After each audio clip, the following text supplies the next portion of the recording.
Theobald is Evany's new attacking siege PvP general. When fully developed, he adds about 5% more total attack points to the march than any other siege PvP general currently in the game, but only when attacking. He also relies heavily on march size buffs in his 3rd and 5th ascensions to increase his total buffed march stats. This has two important implications. Number one, it means he's comparatively weak as an assistant general. He's also not a good choice unless you're sure you can get at least 7 copies to ascend him to at least 3 red stars.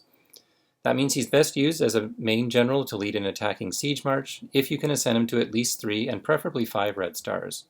Pair him with Gunther for maximum attack stats when attacking, or if you're more focused on maximum HP when attacking, Melisande is also a great choice.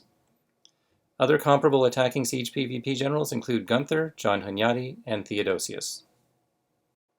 Let's start by looking at how Theobald stacks up against other siege PvP generals when he's fully developed.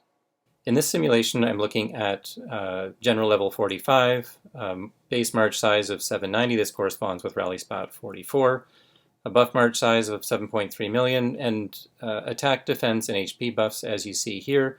Remember that these buffs exclude any buffs coming from the general directly, so the player's actual PvP buffs would be significantly higher than that. And as well, we're looking at the base troop stats for T15. I'm assuming across the board we're going with 5 red stars, all dragons, beasts available, skins, and all covenants fully completed. So in this simulation, we see that Theobald stands at 155.1 billion points of attack added to the march. And he's far and away the best by approximately 5%. The closest competitor to that would be Gunther at 46.6. Followed closely by Maurice de Saxe. John Hunyadi's in there at 45 and change. So that's about the step ahead that he's taking versus the existing PvP generals. Obviously, being an attacking focused general, things fall off the rails when it comes to reinforcing, but that's obviously not why we're looking at him. He's only focused on attacking buffs. Looking at defense at the main general, he's adding quite a lot there. Again, actually, he's adding more than any other siege PvP general currently. Raimondo's up there, but not quite as good as Theobald, and Gunther is also strong there as well. When it comes to HP, it's a very similar story. Marginally better than Gunther as the second most powerful siege PvP general for HP when attacking. So he is raising the bar there as well.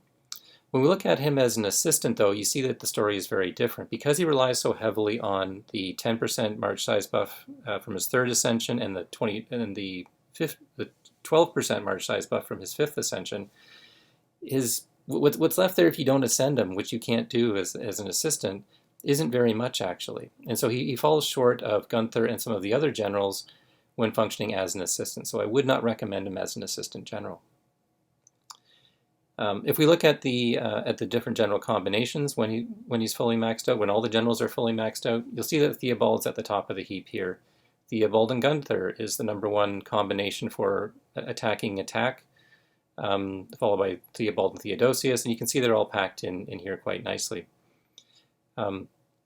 If you're also focused on HP when attacking, your _1 choice there would be Theobald assisted by Melisande, and actually that combination also gets very, very close to the maximum attack when attacking, and very strong on defense when attacking as well. So this might be an interesting combination for people that highly value HP on it for attacking buffs.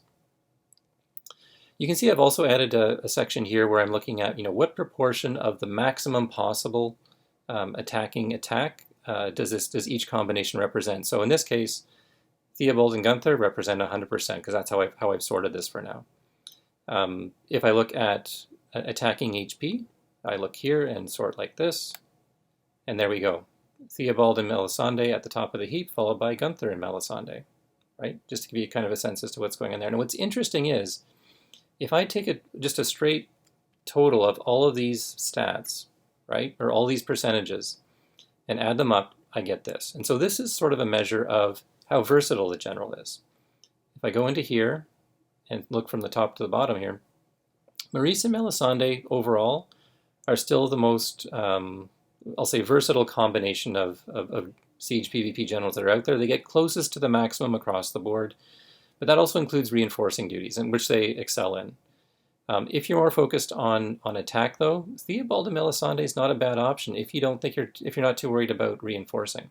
You can see it gets practically as almost at the top of the heap in terms of attack stats when attacking. Super strong on for defense stats when attacking, and HP right at the top of the heap for that combination. So also an interesting option there as well.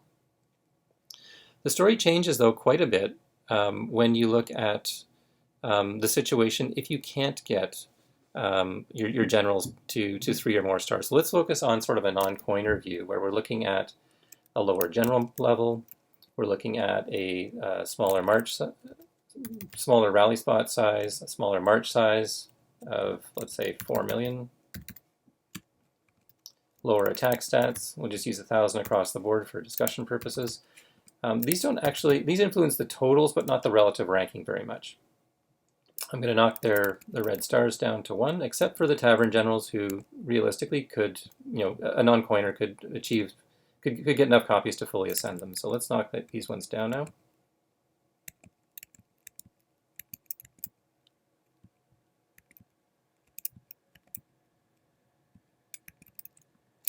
Most non-coiners won't have an extra dragon for their PvP general, nor are they likely to have premium general skins.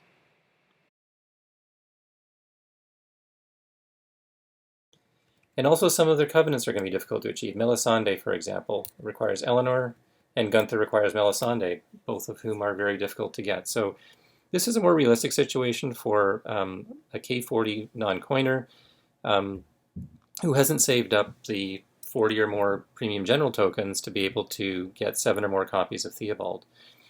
In this situation, you actually see that Theodosius is quite strong. Theobald falls, relatively short compared to Theodosius, Gunther, and John Hunyadi, who all have better attack stats. Theobald, though, is quite strong on defense. He's right there with them on defense. Does fall short, though, on HP relative to either Gunther or to Cleos, actually, when attacking again. And as an assistant, you can see here as well, he's not keeping with the pack in terms of, compared to Theodosius or Gunther on attack or for defense or HP as well. So from that perspective, again, what I said before still stands. The best usage for Theobald is really as a main general for attacking siege PvP, but only if you can get him to 3 or more stars. If we look at the combinations in this situation, you'll see that the rankings change quite a bit. If I look at attack, sort on that, John Hunyadi and Gunther, they're still at the top of the heap. The first one that has Theobald is all the way down here with Theobald and Gunther, and you can see it actually that combination actually follows slightly short of Hunyadi and Gunther by about 3%. We're not talking a huge amount here, but it does fall short. That said, though, much better on attacking defense than Hunyadi and Gunther, and slightly ahead on HP than Hunyadi and Gunther. So something to consider there as well. But overall, I would say for non-coiners, still not a good idea to go with Theobald. I would save my premium general tokens for another siege PvP general down the road, because there's always going to be another one around the corner. So I hope that helps. That's my quick rundown on Theobald and how he compares to the other siege PvP generals. If you found this video helpful, please feel free to leave a comment below.